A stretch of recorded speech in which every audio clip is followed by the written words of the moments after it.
Some content or topics discussed could trigger a past anxiety or be sensitive or disturbing to listen to or view. Please view and listen with caution. Hi, my name is Todd Bly-Levin. I'm one of the hosts of the Walking Tall podcast, and it's our mission to help all people that are down and depressed or dealing with some sort of trauma or mental health issue to learn how to stand back up and walk tall again in their lives. Please follow us on all of our social platforms, our YouTube channel, and check out our Walking Tall movement at www.walkingtallmovement.com. Now, here's our show. Welcome back to Walking Tall. Last week, we rounded out our introductory episodes as we heard the amazing story of Dr. Vanetta LaRosa and how she's walked tall both personally and professionally. And it was remarkable on many, many levels. But Todd, this week, the spotlight is off the three of us, and it's on to somebody new as we welcome our first guest this week. But before we do that, what did hearing Dr. LaRosa's story of professionally and personally do to you, and what are you excited about this week? Well, I just thought, listening to somebody talk about so humbly about their hard work, not only in the academic field and what, you've been able to accomplish, I think is absolutely remarkable. The people you've stood up for and helped walk tall to get to this point. I'm just excited to be your team member, number one, and know you personally. But your story with your dad was really, really heartfelt. Like I just thought that was truly amazing, and it made me want to just kind of be a better. I think I'm a good dad. I think I'm a really good dad, but I just want to be like have that connection that you and your dad had. I think it's awesome. So I thought, Vanetta, I thought you were so articulate in how you told your stories, and it just came off really well. So yeah, I'm just happy to be here with you. Oh, Yeah. well, thank you. And Dr. knowing LaRosa, you have that relationship with your daughter, just knowing you. and yeah, Dr. LaRosa, obviously Todd and I know firsthand it's not easy to tell a story as we did, nor was it easy for you to tell your stories of professionalism and personal tragedy, if you will. But looking back and reevaluating, how did you feel and how did it impact you, and what are you excited about this week? Well, of course, I was met with mixed emotions. I was really happy to talk about my dad, and it has been close to 20 years now. And I love to relive the good, and that just makes me feel good. And I don't do it enough because of I did experience complicated grief. I did experience some emotions, aftermath, but avoiding thinking about my dad for so long because it would conjure up feelings of sadness was a trap that I fell into. And it's just nice to have enough distance from it that I can talk about him and I can talk about that difficult experience. And I don't fall right back into that despair and sadness the way that I used to. So I see some personal growth there. And while it was really nice, I did have a week of dreams and flashbacks and emotions and whole bunch of stuff that's still stuck in the processing mill as I in the old brain. So Yeah, it's good to work that stuff out sometimes. Sure. And as Todd said, hearing your story and your relationship with your father did the exact same thing to me. It made me want to have a stronger bond with my daughter, Josephine. I think actually I texted the two of you after. So cute, by the way. Yeah. I took her out for a snow cone. We had a little daddy-daughter afternoon date after we filmed the show. And it was just so remarkable to hear, first off, how quick you were to react once you heard the tragic story of your father having cancer, right? You didn't sulk. You didn't, while you were sad and you understood the magnitude of the situation, you went right to a book and you worked to extend his life. So that was just what stood out to me most. And I hope if I'm ever in that situation, my daughter would do the same. But moving forward, just your strength to tell that story was just so humbling. And I'm glad you shared it with us. Yeah. As our guest is about to share with us today their experiences. And before I give it back to Todd to introduce today's guest, I want to say I'm just extremely excited and so happy for us and for our listeners to meet whom we're about to meet on many levels, but most importantly to me, and as I've mentioned a few times throughout our earlier episodes, a challenge for us is going to be, how do we exude walking tall? How do we instill upon our listeners this walking tall movement? And having today's guest is just another example of that. And here's why. Whom we're about to meet, as Todd has said, is one of his rocks, and somebody who walked tall for Todd after October 1st, 2017. And I know with certainty, and I'm convinced that had this person not done what he did for Todd, Todd may not have been able to do for me what he's done. And so this is a story of walking tall in many levels. And it is exactly who we want our listeners to be for themselves and for others, because there's a chain of events. You walk tall for somebody, that person you walk tall will eventually walk tall for somebody else, and then so on and so forth. And that's how a movement's created. And that's what we're about to embark on. So that's why I'm so excited to meet whom we're about to meet. It's somebody who's walked tall for Todd, and in essence has walked tall for me, thereabouts as well. So Todd, why don't you explain to listeners whom we're about to meet and what they mean to you before we let them in the room? Well, that was a really nice introduction already, Chris, and thank you. And the Walking Tall movement is here, and we are moving forward. So I'm excited. So who I'm introducing today, his name is Bryan Wood. He's a retired 29-year veteran in a Southern California law enforcement agency. He's has all these awards and accreditations, between SWAT hostage negotiator to a street cop to a detective, working heinous crimes that you and I and Dr. LaRosa could probably never imagine or ever really want to be a part of, in terms of seeing some of the things that these brave men and women do for us as a society to keep us balanced in our life, right?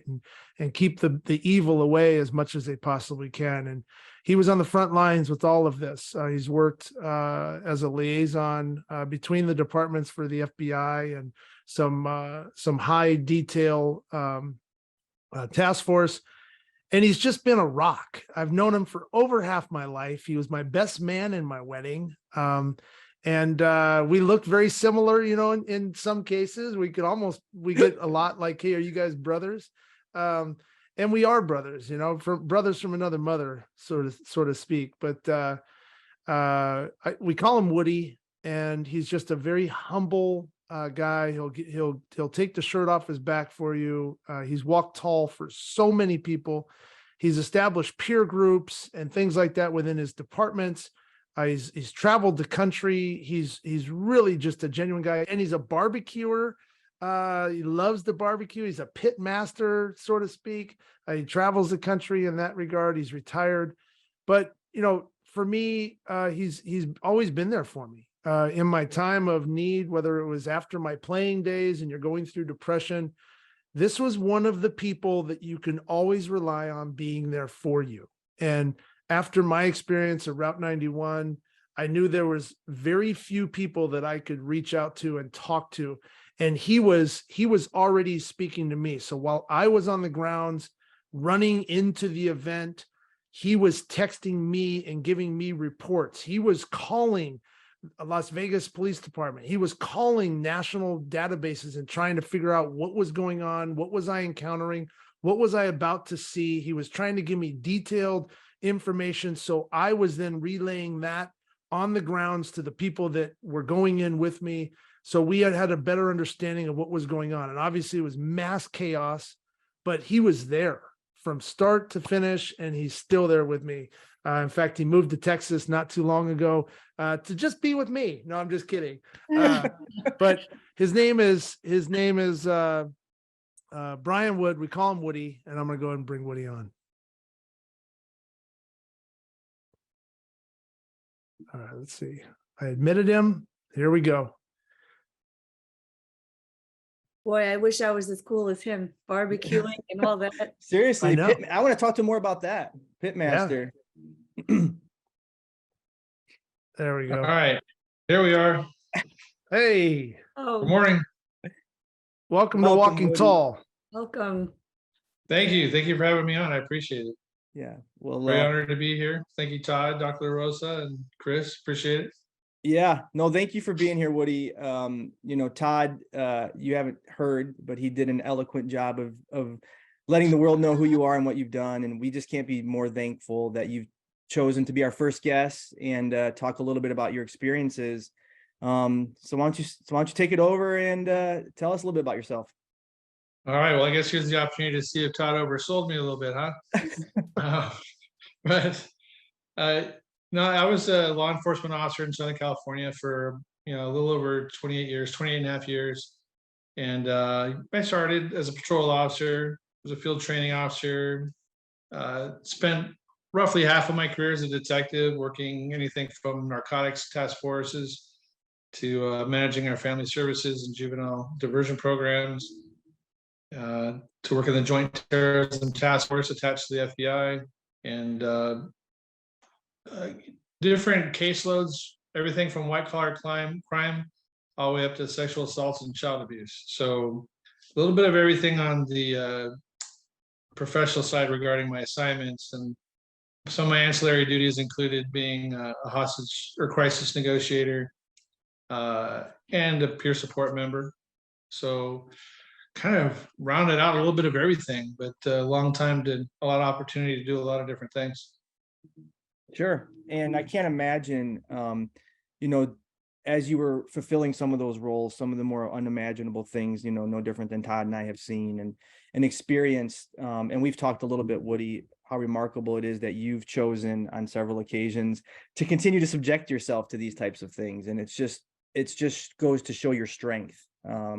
And we can't thank you enough for your service and the amount of effort and time you've given to the profession and to the safety of others. But Dr. LaRosa, yeah, just talk a little bit about, what is it like to subject yourself, and what are some of the things, characteristics that Woody has to carry to be able to complete these roles and responsibilities within law enforcement? Well, first off, obviously, a very high emotional IQ and amazing interpersonal skills, but also extraordinarily high coping skills as well. And so Bryan, or Woody, if I may. Yeah, call me Woody. Woody, yes. And I have to reiterate that I'm retired, so I just want to make sure our viewers know that. Sure. Yes, yes. But thank you. When thinking of Chris's statement just now, and how he phrased it, subjecting oneself, for a person in a position like yours, it's more a matter of, once you do it and you are successful and you're able to work under those high pressure situations and use that wonderful gift of an emotional IQ and high interpersonal skills to make a difference on an extraordinarily stressful level. It's reinforcing in the sense that while it's difficult for you and while you struggle obviously with the experiences that you've had, as any human being would, having that ability and that skill set to continue to help others is what I assume to be the reinforcing principle behind you continuing those behaviors. Not everybody is able to do what you do, for certain. For a period of my life, I provided services and counseling to children with a variety of abusive backgrounds, anything from shaken baby syndrome to just being born addicted to some kind of a narcotic, or experiencing abuse through their young lives. And while it was extremely difficult for me to go day in and out to assist these children, I realized that for the short period of time that I was with them, I was making a difference. I was adding to the quality of their lives. And that was the reinforcing drive for me to continue on. And just like all human behavior, we have intrinsic and extrinsic motivations that push us and to strive and continue doing what we do. You just happen to be skilled to make a difference on an extremely high level that most people really would not be able to tolerate. So I echo that. Thank you so much for your service. And I know what kind of a skill set and emotional IQ is necessary to be successful in the stuff that you do. It's remarkable. Absolutely. Yeah, and Woody, Well, why don't thanks for you? those kind words. Yeah, why don't you talk to us and our listeners a little bit about the mindset you've taken, when you put on your uniform, as you were working, how did you get through some of those things? And what were the tactics you used, knowing you were going to be subjected to some of the things you were subjected? What are some of the tactics and tools you used to help you persevere, and as Todd calls it, keep your boots moving forward? Right. Yeah, that's a pretty complex question. I hope I can answer that. The first off, and it's going to sound a little bit cliche, but you do train and you learn how to deal with these experiences and the different types of calls that you're responding to. And while they're all dynamic and potentially 100% unpredictable, you learn those skills as well. Like the doctor was saying, I've always felt like I've had a good way and a good sense of being able to communicate with people and reading people, and that does help for sure. And then, but doing the training, once you start doing these things, I don't want to say robotic, but you've heard the cliche, maybe even sounds cliche, but you do what you're trained to do. And so part of that becomes completing a task, if that makes sense. So you're not necessarily emotionally detaching from those things because all these stimuluses are still coming at you, but you're honed in on the task,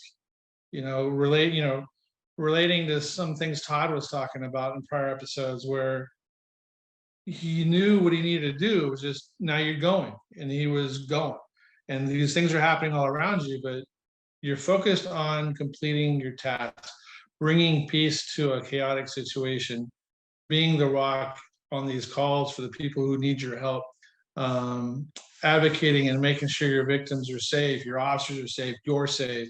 So you don't have, in most cases, a lot of time to start your mind to wander much. You're pretty task oriented. I hope I'm making sense. Yeah, absolutely. But those stimuluses, like I said, they're still coming at you. So they're there. You're seeing it. You're in real time. But the focus at the time is not necessarily on what's ailing you, but what you're trying to complete, if that makes a lot of sense. Yeah, absolutely makes sense. And Todd, Woody referenced your story. And I can't help but think, knowing Woody as long as you have and hearing, I'm sure, stories of his experiences in law enforcement prior to October 1st, 2017, some of this resonates with you. Talk a little bit about knowing Woody and his character and him as a person, as a professional, and maybe how that helped you, not only during Route 91, but as you've kind of persevered in your mental health journey as well. Well, first of all, everything that Dr. LaRosa said, I was going to say. I'm just saying. She stole everything from me. Oh, man. Just kidding. No, it really did. I was really fortunate, growing up in the background that I had grown up in and being around some pretty cool people.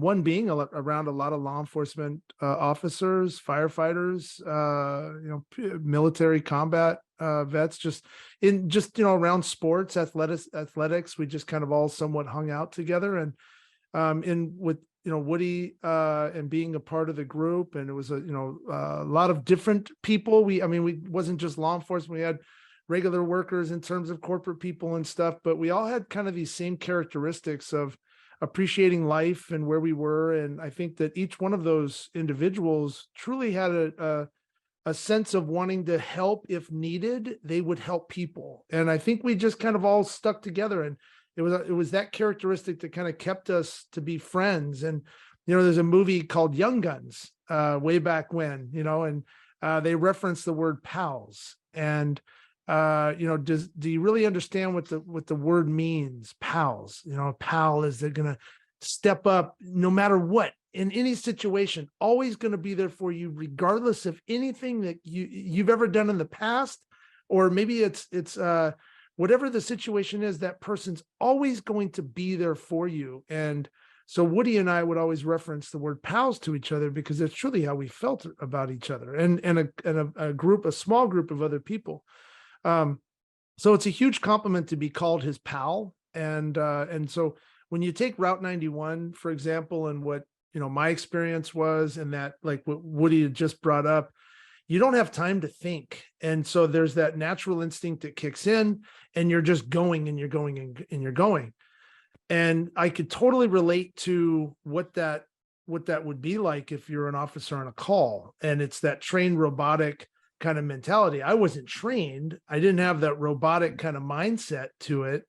And I'm not saying that every call, because it is going to be the same, because our human characteristics, regardless if we had a bad night's sleep, if we had an argument with our spouse, if one of our children got injured on the schoolyard, whatever that would be, you still have that mindset when you're pulling somebody over, or when you're out on a baseball field and you're trying to perform and pitch and get people out. There's still that human characteristic that is applied to that moment in time. But the one thing that I think is where I want to dive a little bit deeper today is the aftermath. And so when I'm, in my story, I talk about at the end of the night, and I walk into the bathroom because I've got to go to the bathroom, and this SWAT officer has this shotgun, and he has my 6 now. I had his 6 going in. He cleared out the restroom, all these things. And then I asked him if I could use a restroom. He looked me up and down. He saw that I had all this stuff on me. He said, "Yes, sir, I've got you." So I go in. Now it's quiet, right? Dead silent. The first time it's been quiet for me for almost 7 hours of total chaos. And at that moment in time is when I sank. My whole everything just melted.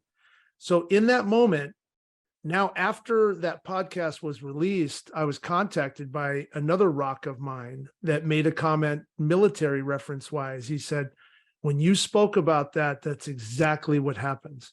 When you're in a combat situation and you've got a lot of crazy fire and everything else, and you get back to wherever you're at, or that moment where all of a sudden there's silence, there's that over exhaustive feeling of like, oh my God." And it's almost, you're scared. There's almost this fearful thing that happens to you. And then you have to process that super quick to try to figure out what the hell just happened and where am I? So going to that, Woody, I mean, you guys go on, officers in general, I have so much respect for, and I know that everybody's human. We all make mistakes, right? Nobody's perfect. We don't have RoboCop out on the street. But in that moment, regardless of whatever the situation is, and it doesn't have to be a shooting, it could just be a regular call that maybe someone yelled at you or something else. What happens in that silent moment? Because you guys deal with that all the time. And in your case, I know you're retired, but man, 28 and a half years. So how do you process that? Yeah, and though the kind of work we do, especially in patrol, is pretty unique too, because there are days, I'm going to tell you right now, there are days you're bored out of your gourd. I mean, there's just quiet days. There's other days though where it's call after call after call after call. It's just nonstop. It's craziness, right? And you don't get those silent moments always, right? So I'm gonna go to a hot call now, and I want to reiterate too, it's not just me going. I have a team. Like, I always related to with baseball and being a team. I can't take credit for control, or I want to give credit where it's due. I have a team I work with too. Okay. But in those nights where it was so busy, or those days where it's so busy, you can go from one potentially crazy call, and then, okay, you're clear. You go available, and you get the next hot call, next hot call, next hot call, next hot call. Some days are just like that. And you don't have time to process necessarily each critical call you go on for that day. In maybe, I don't know if timely is the right word for it, but you're just going. So that silent moment may not come, maybe never that day. So everything happened, it's all there, but you never really had the outlet. So, the other thing you deal with when you're dealing with hot calls in critical situations is afterward, I think you refer to it, there's this dump. Like at some point there's a dump, and then you don't want to think about anything. Sometimes you're just tired, you're exhausted, you just want to sink into oblivion and go to bed and get up the next day and do it for 10 or 12 more hours. So there's not always a great time to process every one of those hot calls. And I think that can take a toll on you too. Those ups and downs, those dumps and those adrenaline highs, those are, for me, and again, I want to go back to and just say I'm speaking from my own experiences. I don't want to misrepresent any of my brothers and sisters in the industry. I am just saying these are things I experienced. But those highs, those adrenaline pumps and those dumps, those are exhausting. After a while, after many years doing it, as exciting as that adrenaline rush is for that hot call, you tend to start not looking forward to feeling like deflating, because you may not have that moment very long before you got to go to another one. So Yeah. I hope I'm not rambling too much, but No, what you're not. there's that. Go And ahead. Todd talked about the moment of quiet. And I think in my story, I talked about going into the shower and falling into the fetal position. I collapsed, I absolutely collapsed. But what sticks out to me, different than Todd and my experience, and in talking with you a little bit, Woody, is the aftermath, right? There's that point in time of quietness. But what I had in Todd was a rock, if you will, somebody to be on my side and encourage me immediately to tackle the issues I'm going to be experiencing. In Todd's first text message to me, it was, I had a therapist, she specialized in EMDR, you should check into that right now. Now, foolishly, I didn't. 8 months later, I'm now starting to. But talk to us a little bit about your experience, Woody, in the aftermath, not so much about going from call to call, but the stigmas within the industry and your experiences of going towards that. And super quick, before we get into that, if you don't mind, Yeah. Chris, and I apologize, but Dr. LaRosa, I'd like to know your thoughts really quick on, or not really quick, take your time, obviously, but why does that happen? Why does that, after the adrenaline hits, and then all of a sudden, like there's in some trauma situation, or trauma, like putting a badge on every day and then going through those calls, why does that dump or that feeling kind of overwhelm you after your body's been running so fast? Before we get into the next question. Yeah, sure. Chris. Of course. Remember a couple of weeks ago when we talked about our friend, the parasympathetic portion of the autonomic nervous system, right? That is what comes in to calm you down. When you have that rush of adrenaline, when you're faced with a situation that's extremely stressful, dangerous, anxiety provoking, all of the above, your sympathetic portion of the autonomic nervous system does a whole bunch of things to help you and to protect you. It releases stored adrenaline. It makes you hypervigilant. Your pupils dilate, adding to your ability to be hypervigilant. As I said, the blood that flows in your system slows down towards the surface of the skin to protect you in case you were hurt and injured severely in any particular way. And you have all these physiological things happening to you, but you can't stay like that. The body has to return to baseline. So the parasympathetic portion comes in and tries to calm you down. It does that in a variety of ways based on everyone's own unique physiology. And so when that happens, you oftentimes will feel extraordinarily exhausted. If you have an emotional reaction, like a breakdown, you're crying, you're shaking, whatever it is, people find that they can't stop their bodies from doing that for several hours afterwards. And then once it's all over, 3 to 4 hours later, feels like you could just sleep for weeks. It's extraordinarily draining on the system. That's the kind of the physiological piece to it. But neurologically, we think about people and how they compartmentalize in order to get through something. That what you're on some level cognitively, that what you're going through is extraordinarily difficult. But if you stop in that moment and process everything, you will not be able to carry on and go through and accomplish those high level things that you were trained to do. And so people who have this extraordinary ability to compartmentalize and cope at that level will actually do so. But it doesn't mean that those experiences go away. They're just suppressed temporarily to enable you to do your job, which is it's a superhero job. It's inhuman, to most people. to be able to react and do those kinds of things at those, all three of you have been in circumstances, and Woody, you've made a career out of it. And there's really just not that many people who are equipped mentally or physically to do those kinds of things.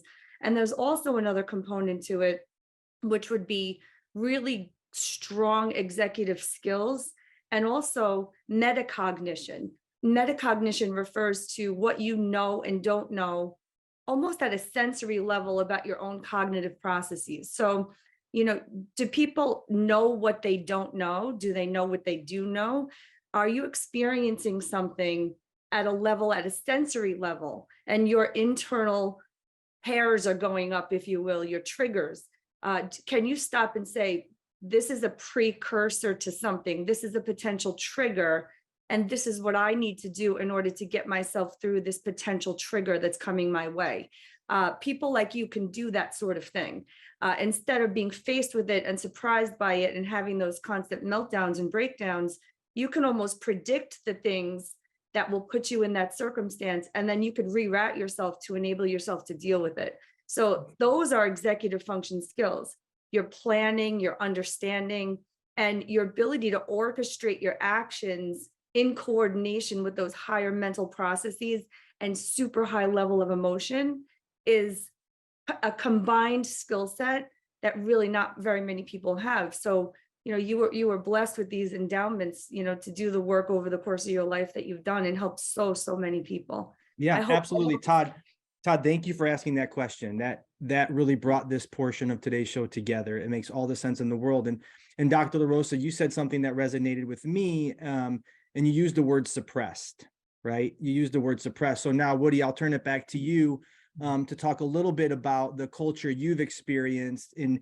suppressing some of those emotions and some of the things you've seen and done to ensure that your mental health is in good state, before we talk about some of the things you did for others to ensure theirs was as well, in essence, walking tall.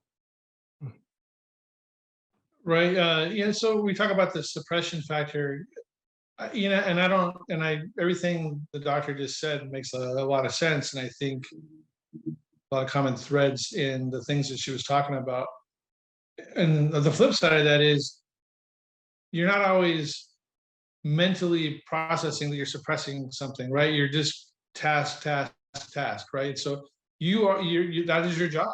Your job is to bring order and peace and safety to a potentially crazy scene. So like I was saying earlier, all these things are flying at you, but you're just not responding to them in an emotional way. It's more of a tactical, systematic, analytic, let's solve the problem. And so am I going to the right? What was your? Yeah, no. Sometimes exactly I get lost in my own. Well, I think, what Todd and I have expressed in our stories is the overwhelming emotion we've experienced because we weren't trained like yourself. We didn't have this tactical mind per se. We didn't have this strategic ability and training to get through our circumstances and experiences. So we didn't have to suppress them because they were so unimaginable. For you folks, in my experience and just having some conversations with yourself and other law enforcement, is that you don't get that opportunity because, as you said, you keep moving forward. You got to go to the next task, So you have to suppress, right? In essence. So what does that do for the culture in your experience, in helping others walk tall or not? And what can a show like ours maybe help folks like you and some of your other brothers and sisters, as you call them? Well, I think too, when you start kind of channeling away those things that potentially could affect you in a mental and physical way, that's going to take a toll on anybody, not just police officers. What you and Todd experienced, I think everybody's going to have that element of feeling. But what we're all discussing here is having those outlets and resources for letting it out, right? So if it's affecting you, and Todd and I spoke about this too, what may affect me may not affect you or the next guy. We all have the different perception and a different reaction to whatever. Just for some things, some things just may not faze me, but it's good. But the guy next to me or the gal next to me, it could have, some pretty consequential effects.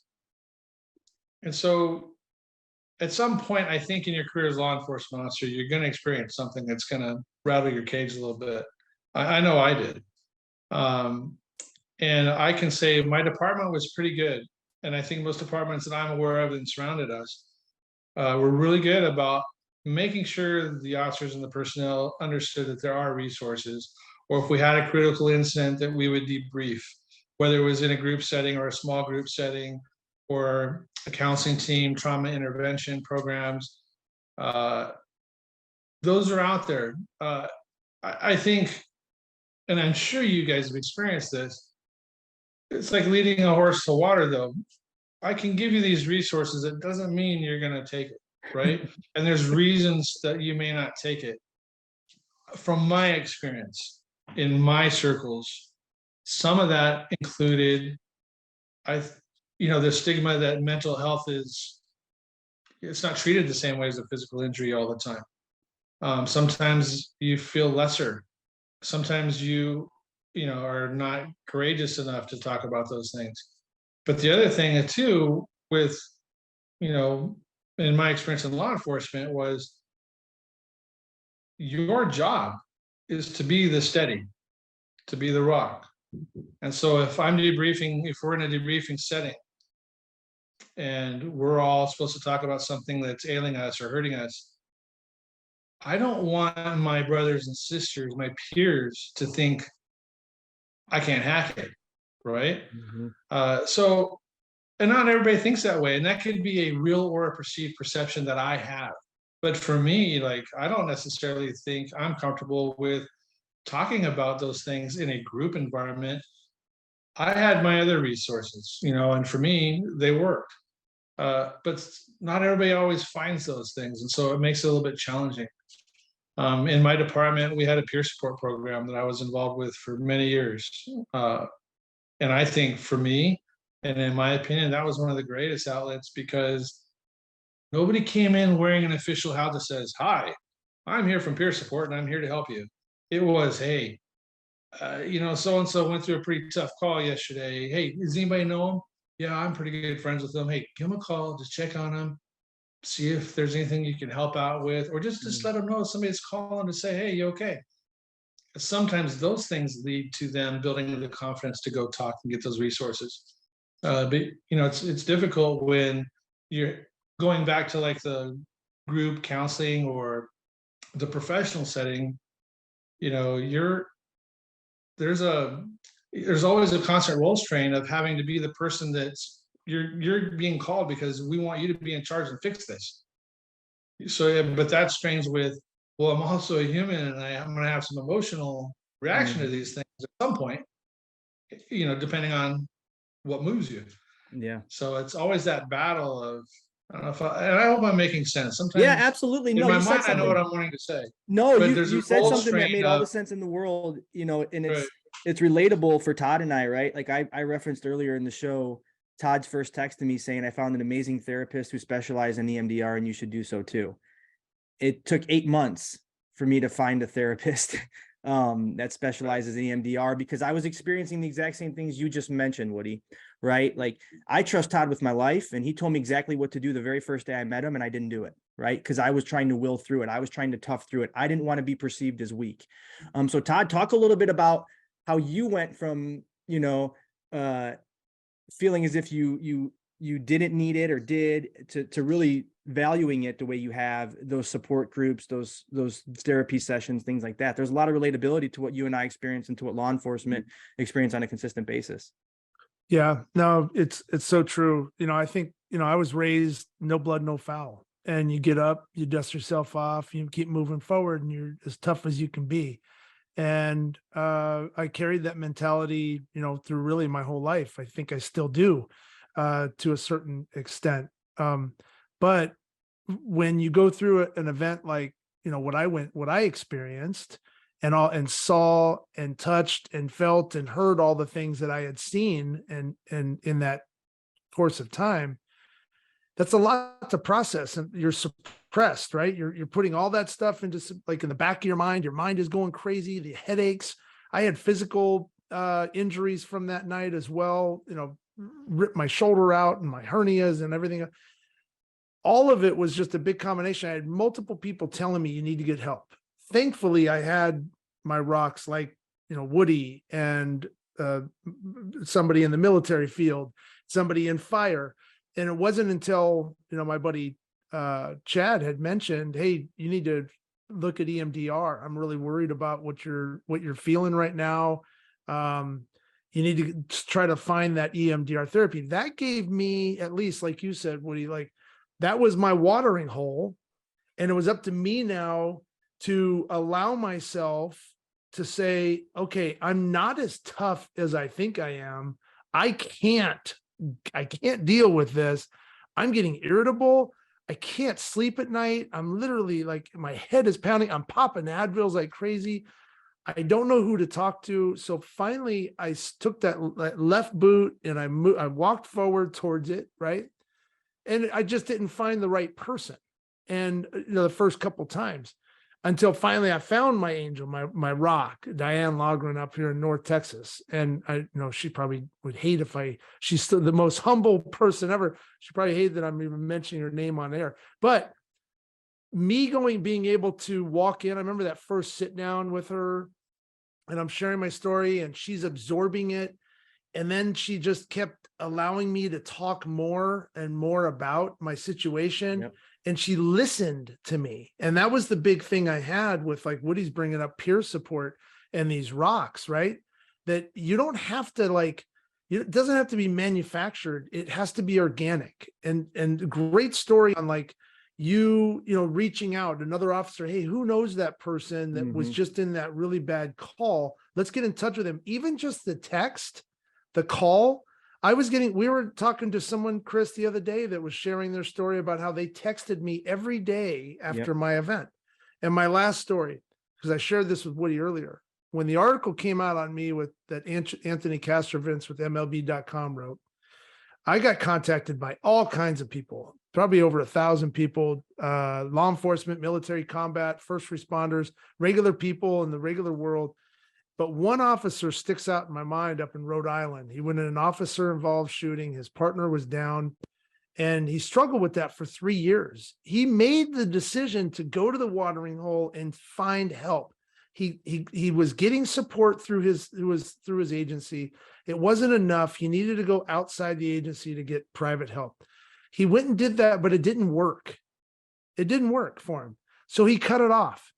And it wasn't until he heard my story of going back a couple times until I found my person, and then the perseverance that I had to keep pushing forward to want to learn more and want to be better, because you're never going to get rid of those officer involved pullovers, the people that are yelling at officers, or whatever that situation is, or the horrible calls that some of these individuals go on to keep us safe.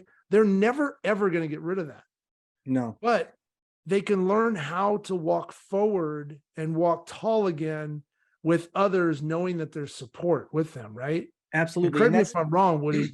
And Dr. LaRosa, I know you're. Yeah, that's what I was going to ask you too, Dr. LaRosa. I mentioned previously, we have a support group where I work that I helped organize. And it was just so inspirational to hear, Woody, how you've been such a longstanding member of the peer support group.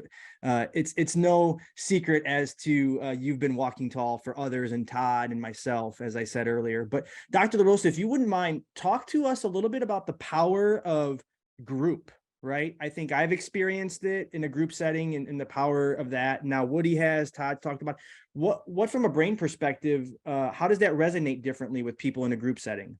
Well, there's a variety of things that came to mind, based on what everyone just said. And I just want to take a step back for a second to talk about how much it can mean just to have someone reach out and say, are you okay?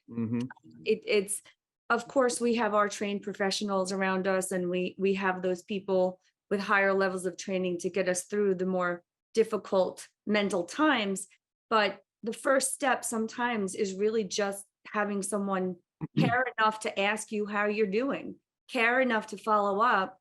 And that's a hard concept. I mean, we all have a similarity. We're fixers, we're helpers, we're doers. We're the people that want to get the job done for others.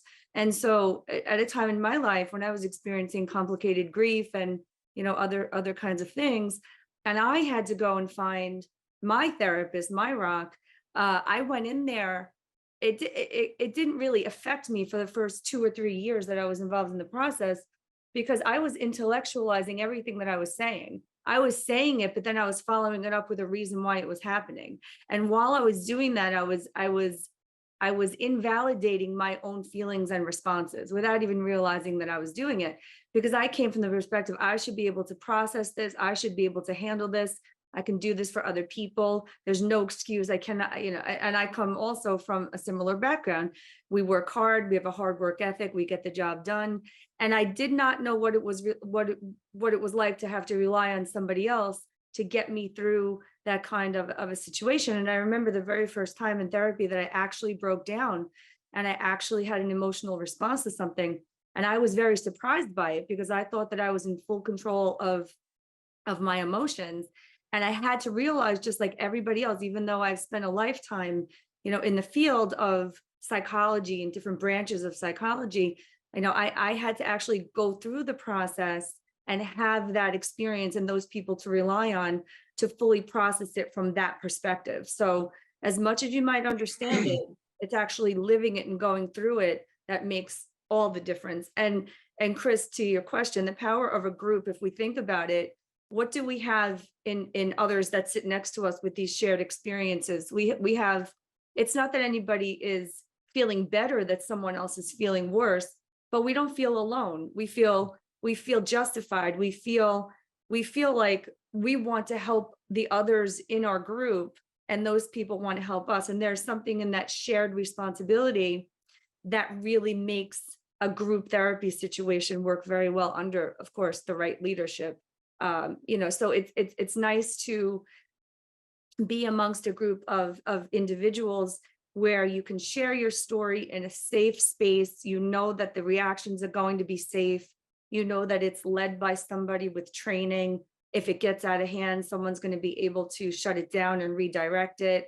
And while you're receiving support from the members of the group, you're also able to support them. So you're giving as you are receiving. Yeah. So it's a very powerful tool, in therapy. Yeah, and that's in essence, that's what Walking Tall is, right? We want to be, and I hope we're establishing ourselves as a worldwide support group, and that's the platform we have. And Woody, I'll give it back to you. I asked you at one point, and you may have a separate story or another way to relay this, but one of our initiatives and missions on this show is to embrace the law enforcement community. We want folks like yourself to recognize that they do have a support group in us. And if there was one way you can, or a story you could tell to folks like yourself that would exude Walking Tall, in the law enforcement industry or culture, what would be that story, or what something you would want to say to folks like yourself who are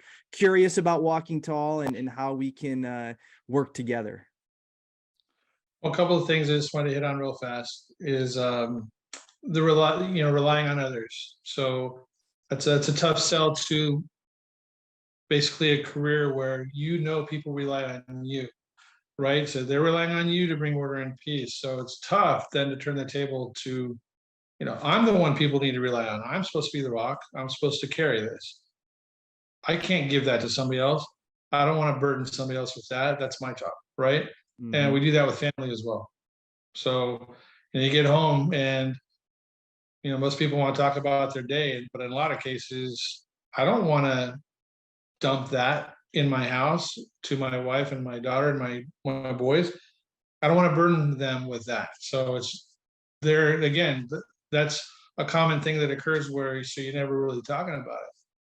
But the great thing about the peer support stuff, that I'm just a big proponent of it. It's what worked, for me, and I saw it work well with others. Is you're surprised in a great way when you start talking in those groups to realize there's a lot of commonalities. When you thought nobody else thought or felt the way you did, you realize very fast, oh, okay, I guess I'm not the only one. So that's a big thing. And I know that sounds a little cliche too, but it's really true. So then that encourages people to take advantage of those opportunities to talk. So, and one more thing, listening. So, I mean, that's the one thing too, and hopefully we get from this as well as not only when you're providing that stability for somebody who's needing your help, truly understand what it means to be a listener, right? A listener is you're absorbing that, you're being empathetic to it, but you're not, it's not about you.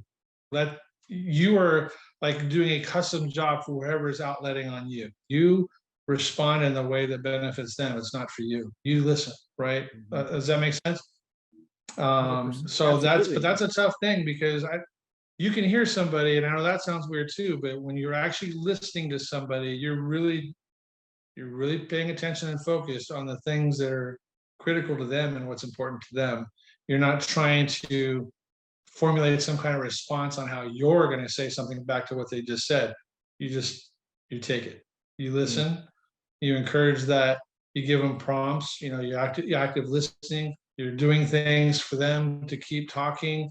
And you want them to know you're in that moment with them and it's not about you. So that's listening. I wanted to say that, and they may not match what we're talking about right this second, but I wanted to say that. That's a good example of that emotional IQ that I was talking about before. Everything you just said is the perfect practice of that skill set that you have. Yeah, can I just share a quick story of listening? And Woody, you should know, with your friendship to Todd, how you've rubbed off on him. And I'll tell a quick story.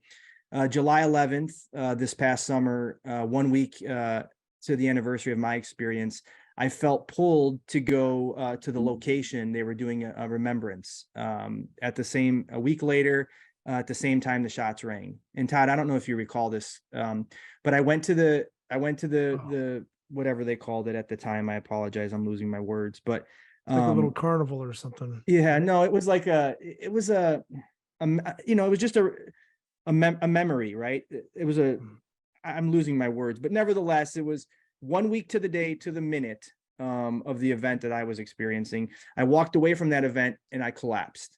I could not speak, I could not breathe, I could not do anything but to pick up the phone and call Todd. And Todd, I don't know if you remember this conversation, but I couldn't. And all Todd did is said, "What are you feeling? It's going to be okay. I'm here for you. What are you thinking? What are you feeling?" And he was asking me questions, and I feel so guilty. I feel so sad. I feel so overcome with emotion. And he didn't judge me. He didn't tell me, well, I got through it this way. He just listened and he just empathized with me. And it was really, Todd, I'll tell you, and then Woody, I'll turn it back to you to tell your story. I'll tell you, Todd, you earned my friendship on July 7th when you reached out to me. But that moment on July 11th, when I called you and you were there for me, I knew we were brothers for life. So thank you. And listening is so important. So Woody, talk a little bit about walking tall and how you can exude that. Well, I wanted to kind of share a story, kind of puts things in perspective, the way I view being or walking tall, as you guys have stated for other people. And it's going to sound a little corny, but I have to do it. I want to tell this story. And it's ironically enough, I did an intro call with Chris the other day to really get to know him real well. We ended up talking for like 2 hours, one of the best conversations I've had in a long time. And I said, "Hey, Chris, I got to share with you this story because right before you called, I was online and I saw this meme and it was just a story, but it's resonating with me and just, grant me some space here but I want to tell this story because kind of the way I relate to helping others, right? And so it's about balloons, right? So a wise teacher brought balloons to school, and I'm going to read this because I'll forget. I'll leave something out. A wise teacher brought balloons to school and told his students to blow them up and write their name on one. They were instructed to throw their balloons into the hallway. Then the teacher mixed through the hallway, kicking them around and mixing them all up. Then the students were given 5 minutes to find the balloon with their name on it, right? And obviously they're like, yeah, right, that's going to be an impossible feat. And though they searched frantically, few found their own balloons, right? Then the teacher told them to take the balloon closest to them and give it to the person whose name was on it. So within short order, everybody had their own balloon back in their hands. And the teacher said to the students, these balloons are like happiness. We won't always find it when we search for ours. But when we care about others' happiness, we will ultimately help us find our own. That is kind of where I was at with peer support. And being here and hopefully walking tall for people listening. There's great comfort to me when we speak of our experiences, people can relate. Hopefully they find those outlets to heal and be better. But it also helps your own search for that, being at peace and being happy as well. So I hope that didn't sound too corny, but that's kind of, it resonates with me. Like being the giver at Christmas, I don't want gifts, but I love giving them. I love cooking for people. Like that joy you get from being that outlet, being there for that person. That's where you find your happiness. So hopefully you guys, I love what you're doing and continue to do it. Is Well, that I an hope barbecue invitation to a skills. barbecue? Yeah. Anytime. Tell us about him. How good is his barbecue? Oh man, the guy can cue it up. Yeah. Woody, you're getting ready to start your own endeavor right now with your own food truck. And so talk about that for a minute. Oh, well, yeah, I'm having a food vending trailer built as we speak. So hopefully by late spring, early summer, you'll see me peddling my wares on the side of the road somewhere. But yeah, it'll What's be the name? barbecue. Travel to New York? Yeah, you Yeah, Yeah. that's a long pull. Throw it up. Smoke wagon. Smoke wagon. Yeah. Smoke wagon. Cool name. Yeah. All right. Well, do you deliver? That's the question. So, Woody, thank you so much for. Yeah. I was gonna say nothing's impossible. It's just gonna cost more. All right. It's only money. Yeah. Woody, thank you so much for being with us. It's just been an honor to get to know you, hear your stories. And most importantly, I hope to listeners today, you're understanding what Walking Tall is about. And above all else, we're relatable. And that's the goal of Walking Tall. While our experiences are unique, Woody's are unique to him, Todd's to him, Vanetta's to hers, me to mine. We're all in this together, and it's about walking tall or finding and giving a balloon. So with that being said, Todd, what do you want to say before we talk about what's going to happen next week? Yeah, Woody, thank you so much for coming on, man. I know it's a lot to share just some of those stories, and we didn't get deep, which is great. We're keeping it on the top level, but I think my whole vision, like Woody and I were talking about in the very beginning, before the show started, was I envision this Walking Tall movement creating this consistency to where if you're looking at a room, you have, say, a military personnel, you have a law enforcement, you have first responder, you have a nurse, you have a corporate executive, you have a construction worker, you have a mechanic, you have a gardener, you have an athlete. And we're all sharing stories because we all have something similar that maybe happened to us, and we're there for each other, right? And we're all walking tall together on whatever situation that is. So I'm just super excited you came on and was vulnerable, because in my opinion, I think we should be more vulnerable.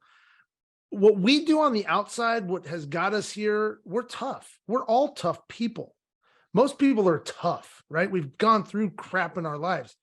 But to then be vulnerable for others to learn how to not be alone and walk together, this is what we're doing. So I'm excited. I appreciate you coming on, brother, pal, and just pals, baby. So anyway, yeah, Dr. LaRosa, thank you. What are your initial thoughts as we kind of wrap up? Well, I'm overcome with the word thank you. Thank you for your service and for all the things that you've done in thousands of ways that we probably could never touch upon, where you've kept people safe and you've done things behind the scenes, things you can't discuss, and the way that you've lived your life, and accepting that responsibility and compartmentalizing, getting the job done, and leading groups, learning to listen, and all the God-given skills that that your brain has to offer the world. You've used them so wisely. So I'm just overcome with the word thank you, first and foremost. And Todd and Chris, you guys have said it as well. there's a lot of good in the world, and there's a lot of good in all of us. And the more we share it and the more it gets out there, the more inspiration it's going to be, because too often we hear about the negative and the things that people are doing and countries are doing to rip each other down. But there's so much good, and to highlight it and to share it. And as you said, Todd, to be vulnerable is what we're all here doing. Now look at the people on this podcast. I said, in the baseball world, these two are gods. I mean, my son's a player, and we're around all this stuff, and they've reached levels that people, they just don't reach, very easily, such a small percentage. I look at you and your work with hostage negotiations, and on a day-to-day basis, dealing with the level of crime and violence that it would probably put me into a sympathetic shock, immediately. Mhm. And it's just positively amazing to me, being with, advanced education and, whatever degrees and career. I don't want to be afraid to sit here and say, I'm human. I make mistakes. I slip up on my words. I cry. I lose my emotions sometimes. That's okay. Because at the end of the day, as a professional and a person, I'll always walk tall for whoever needs me. And I think we all do. And that's what we're seeking to find in the work that we're doing, people like us, so we can continue to share this and just build this movement. So hearing from you today was just absolutely amazing. And thank you so much. Yeah. And Woody, I'll give you the last word, but I want to just say thank you. And something Dr. LaRosa just said, as she was expressing gratitude towards you for keeping others safe and for protecting others. And I want you to know, by being on this show today, you're still doing so. And by being vulnerable and by expressing your stories, you're still keeping people safe, whether it's your brothers and sisters in uniform or anybody else that, for that matter, that listens to us. So I just can't thank you enough. You're stuck with me for the rest of your life now. And I hope that's okay. But before we sign off and I tease what's going to be happening on next week's show, is there anything else you want to say to listeners before we go? I thank you for all the thank yous. I appreciate that, but I will take those thank yous and that gratitude on behalf of all of my brothers and sisters in law enforcement who to this day still go out there in today's environment and do what they do. And that we still have noble people stepping up to go do that job all the time. All the first responders, our military. I appreciate the thank yous. I don't like getting them, because I am part of a bigger team. And to me, I just don't feel right saying, thanks for the accolade. I want to share that with my community. So thank you to everybody out there holding it down and doing the job and continuing to choose that calling. I appreciate it. Amen to that. Very well said. Yes. So with that all being said, tune in next week, where it's once again just Todd, Dr. LaRosa, and I, and we're going to talk triggers. What are they? Where do they come from? What are ours? And can we ever get rid of them? Thank you to the team. Thank you once again to Mr. Bryan Wood. And have a great rest of your week, everybody. And walk tall. Walk tall, everybody. Walk tall. Come on, Woody. We got to hear it out of you. Walk tall. Walk tall. All right. There you go. Yeah. We'd like to thank our sponsor, The Balance Project. Check them out at www.thebalance-project.org. Thank you so much for being a proud supporter of the Walking Tall movement.